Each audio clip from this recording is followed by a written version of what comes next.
At the height of New York's skyscraper race, no one had ever seen a tower crane. Yet 700-foot giants rose above the streets. The secret was steel beams hauled by steam-powered derricks, swung over city traffic, and fixed in place by iron workers balancing on skeleton frames. Why did crews risk their lives, working without harnesses, on beams hoisted directly from the curb? The answer reveals not just how these engineering marvels stood without cranes, but why every beam and rivet demanded nerve, timing, and deadly precision. What really forced builders to invent new methods, and how did it change our cities forever? Steel changed the very idea of what a building could be. Before the 1880s, city skylines were shaped by stone, brick, and iron, each one heavy, each one limiting how high walls could safely rise. The Bessemer process, developed in the 1850s, brought steel production out of the laboratory and into the heart of American industry. Suddenly, steel beams could be rolled by the thousands, each one strong enough to carry far more weight than stone at a fraction of the mass. By the early 20th century, this new material set off a race to the sky. Instead of relying on thick, load-bearing walls, builders began to assemble steel skeletons, networks of columns and beams that carried the entire weight of a building down through a series of precise connections. This skeletal structure allowed architects to reach heights that would have been impossible with masonry alone. The load path in these frames ran straight down through the steel, bypassing the need for massive walls and freeing up floor space for offices, shops, and apartments. By the 1910s, New York and Chicago were locked in a contest to see how high steel could go. The Woolworth Building, completed in 1913, soared to 792 feet, while the Metropolitan Life Tower and the Singer Building each climbed past 600 feet. All of these towers relied on steel frames assembled one beam at a time, each piece hoisted into place by derricks rather than cranes. The sheer volume of steel required for these projects was staggering. Mills in Pittsburgh and Gary, Indiana, rolled out custom beams on a schedule that stretched for months. Every shipment had to arrive in the right order, ready to be lifted from the street straight onto the rising frame. Steel's strength and flexibility made these towers possible, but it also demanded a new way of building. Every connection, every joint, had to be engineered to carry the shifting loads of wind and gravity across dozens of stories. The result was a construction process defined by coordination, timing, and relentless supply. Without steel, the modern skyscraper would have remained a dream. With it, the skyline became a place where height was limited only by human ambition. And the next challenge was how to get all that material to the job site, ready for the iron workers waiting high above the street. Steel beams bound for New York skyscrapers began their journey in the mills of Pittsburgh and Gary, Indiana. Each piece was rolled to order, then loaded onto freight cars for a trip that could take several days to reach the city.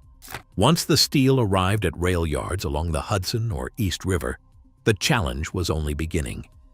Manhattan's crowded streets left no room for stockpiles. Horse-drawn wagons, sometimes 6 abreast, threaded their way through traffic, delivering beams straight to the curb outside construction sites.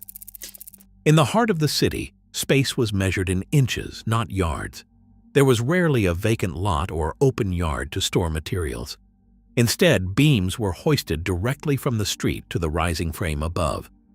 This practice forced a kind of just-in-time delivery long before the term entered business textbooks. Every shipment had to arrive in the exact sequence needed for assembly. If a beam showed up out of order, it could not simply be set aside. There was nowhere for it to go. Work crews on the ground coordinated closely with foremen and iron workers high above.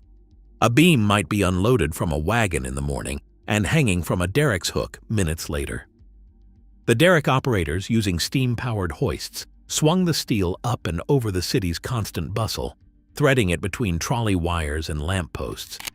The entire process demanded precision, not just in engineering, but in timing and teamwork. Even a small delay could ripple through the schedule. If a shipment was late or a wagon stuck in traffic, ironworkers might find themselves waiting on the beams needed for the next level. On the busiest sites, like the Woolworth building, dozens of deliveries might arrive in a single day.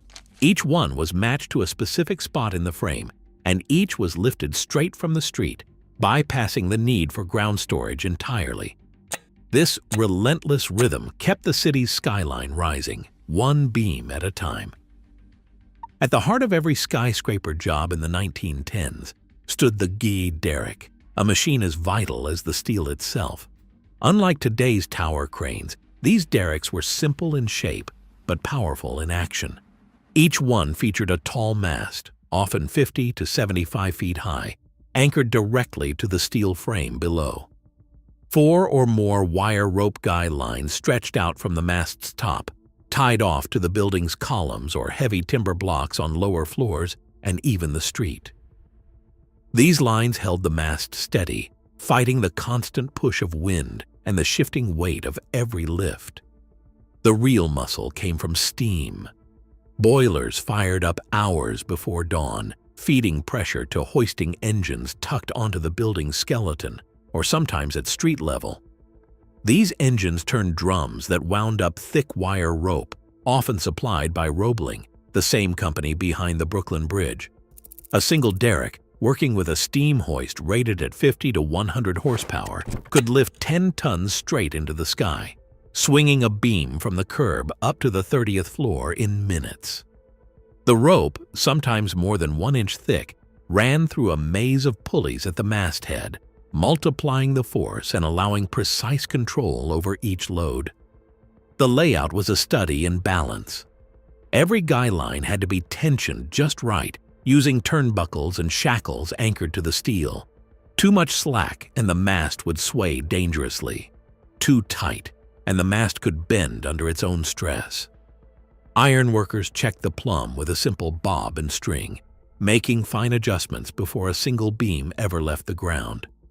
Each anchorage, whether a bracket riveted to a column or a timber block set in concrete, had to withstand forces of 20 or 30 tons, a test of both engineering and nerve. What set the guy derrick apart was its ability to climb. As the building grew, the derrick could not simply stay put. Crews would unbolt its base, slacken and shift each guy line, and then, using an auxiliary hoist, lift the entire mast and stool up to the next floor. This process, known as jumping, could take a few hours. The mast would hang briefly in mid-air, steadied by its guy lines, before settling onto a new set of beams, ready to lift again. On the Woolworth building, derricks jumped every few floors, keeping pace with the rising steel. Each move required careful choreography. Never fewer than 3 guys held under tension, with men stationed at every anchor and a signalman relaying commands to the hoist engineer below. The derrick's reach was its secret weapon. From a corner of the frame, the boom could swing in a full circle, picking up beams from the street and placing them deep inside the growing structure. On tight city lots, this flexibility was essential. With no room to store steel, every lift had to be timed to the minute. The derrick moving beams from wagon to frame in a single fluid motion. Through this blend of steam, wire, and human skill, the guy derrick made the impossible seem routine, lifting 10-ton beams hundreds of feet high, one after another, as the city's skyline took shape. A steel beam weighing close to 2 tons hangs from the derrick's hook, swung skyward by steam and wire rope. It rises above the street, guided by tag lines, gripped tight in calloused hands. On the skeleton frame, 2 ironworkers, known as connectors, wait, boots balanced on a flange 12 inches wide, eyes locked on the moving load. A signalman, perched just out of the swing, flashes a quick hand sign. Down below, the hoist engineer eases the drum, and the beam floats closer, pendulum steady. The connectors pull the tag lines, twisting the steel into position and easing it onto the waiting columns. A slip, a gust, or a missed signal could send the beam swinging, but the men move with practiced calm. Once the beam is lowered into place, the real choreography begins. Drift pins, tapered steel rods, are hammered into bolt holes, forcing the heavy steel into perfect alignment. The clang of metal echoes across the frame. Temporary bolts slide through the holes, wrenched tight by hand to hold the joint steady. This step alone can take 20 minutes, sometimes more if the holes resist or the steel flexes in the wind. Every connection must be true. A crooked beam means delays for the entire floor above. Now comes the riveting gang, a four-man team moving with the rhythm of a practiced crew. The heater stands at a small coal forge, flames licking at a nest of rivets. With tongs, he pulls a cherry-red rivet from the fire and arcs it through the air, a glowing streak against the city haze. The catcher, crouched on the beam, snags it in a blackened tin bucket, bare seconds before it cools. He jams the hot rivet into the waiting hole. On the far side, the bucker up braces a heavy steel bar against the factory head, steadying the rivet with his full weight. The riveter, wielding a pneumatic gun fed by hoses that snake up from compressors on the street, drives the tool against the glowing shank. The gun roars, flattening the end in a matter of seconds, mushrooming the metal into a perfect dome. Each rivet must be driven before it loses its heat. 10, maybe 15 seconds from forge to final head. If a rivet cools too soon, it is knocked out, and the process starts again. This sequence repeats rivet after rivet, connection after connection. A single beam might require a dozen or more rivets, each one installed in this rapid-fire ballet. On a good day, a single gang can drive more than 500 rivets, the sound of their work ringing out over the city. The pace is relentless. As soon as one beam is finished, the gang moves to the next connection, following the rising skeleton higher into the sky. It takes nearly an hour from the moment a beam leaves the street to its final, permanent lock in the frame. Every step, hoisting, aligning, bolting, riveting, depends on the crew's coordination and nerve. The building grows, joint by joint, held together by the unbroken rhythm of men and machines. The beat of steel against steel. 100 feet above the city, iron workers moved with practiced confidence along beams just 12 inches wide. There were no safety lines, no harnesses, only leather-soled boots, and the balance that came from years on the steel. Every step was a test of nerve and muscle. Lunch breaks happened right there on the frame, a sandwich in one hand and the city sprawling far below. The only thing between a worker and empty air was experience. Precision mattered at every moment. A 2-ton beam hoisted by the derrick could swing like a pendulum with the smallest gust or a misread signal. Communication was its own kind of lifeline. Voices vanished in the roar of steam engines and city traffic, so crews relied on hand signals, whistles, and the sharp eyes of the signalman. One hand raised meant hoist. A quick wave to the left or right told the hoist engineer which way to swing the load. Flags and megaphones helped foremen on the ground direct the flow, but at height, gestures and instinct carried the day. The signalman was the silent conductor of this operation. He stood where he could see both the beam and the hoist operator, relaying each instruction with crisp movements. Only the signalman spoke to the engineer. No one else interrupted. On a busy site, dozens of lifts could be happening at once, each one demanding absolute clarity. If a signal was missed or delayed, a swinging beam could threaten anyone in its path. Even a small error could turn a routine hoist into a life-threatening crisis. Iron workers guided beams with taglines, ropes tied to the load for control. They used their bodies to steady the steel, muscles straining against the weight and momentum. Every placement required teamwork, one man watching the swing, another calling out, a third bracing for the next move. Apprentices learned to read not just signals, but the subtle cues of the crew, the set of a jaw, the tension in a rope, the rhythm of boots on steel. Falls were common. The job was dangerous, but the pace never slowed. The culture on these sites demanded toughness and trust. Each worker counted on his partners to do their part, to catch a signal, to hold a line, to keep the steel moving and the building rising. In this world, precision and coordination were not just skills, they were the only protection a man had. At 792 feet, the Woolworth Building did not just stretch the limits of engineering. It tested the boundaries of what was physically possible with the methods available in the 1910s. Wind was a constant adversary. When gusts climbed above 40 miles per hour, every hoist was halted. A 2-ton beam suspended from a derrick could swing 15 feet or more in a gale, putting workers and the building itself at risk. During one storm in 1911, a sudden blast at the 25th floor forced crews to lash taglines to the columns and stand down for 2 days. No amount of money or management pressure could change the weather or speed up the careful process of jumping derricks and securing each piece of steel. Material supply brought its own set of limits. Steel orders for a skyscraper could take 3 to 6 months for mills in Pittsburgh or Gary to fill, with every beam rolled to precise specifications. Delays at the mill or on the rails rippled through the entire job. If a shipment arrived out of order, there was nowhere in Manhattan to store the extra steel. Each piece had to be hoisted almost immediately. The rhythm of construction was set by these constraints, not by the ambitions of architects or the size of a developer's budget.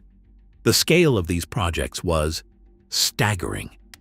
The Woolworth Building's frame alone required over 1,000 tons of steel in less than a week at peak pace.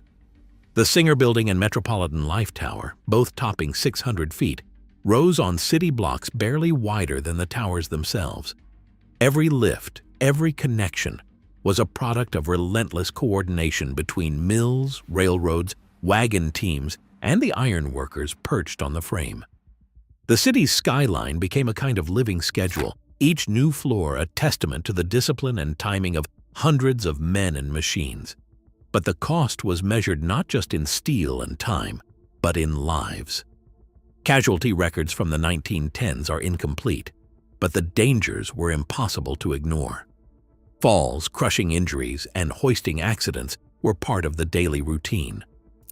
When the Empire State Building went up 2 decades later, 5 worker deaths were officially recorded, likely an undercount, but still a benchmark for progress. In the 1910s, most deaths went untracked, except in the ledgers of the Iron Workers Union. Widows' funds, first established in 1906, offered families a few $100s, often $500 or less, raised directly from the pockets of fellow workers. Union pressure slowly pushed for better safety, but change came in increments, not leaps. The buildings that still stand today are monuments to that risk as much as to engineering. Every beam, every rivet is a record of skill, sacrifice, and a system that worked because it had to, within the hard limits of wind, material, and human endurance. Today, nearly every skyline still rests on frames set by calloused hands and steam-powered derricks, built without modern cranes but engineered for endurance. As cities push ever higher with new technology, these century-old towers quietly prove that human ingenuity, not just machinery, shapes what lasts. The steel above us remains a daily reminder. Progress rises tallest when skill and courage do the heavy lifting. Thanks for watching. Share your thoughts below.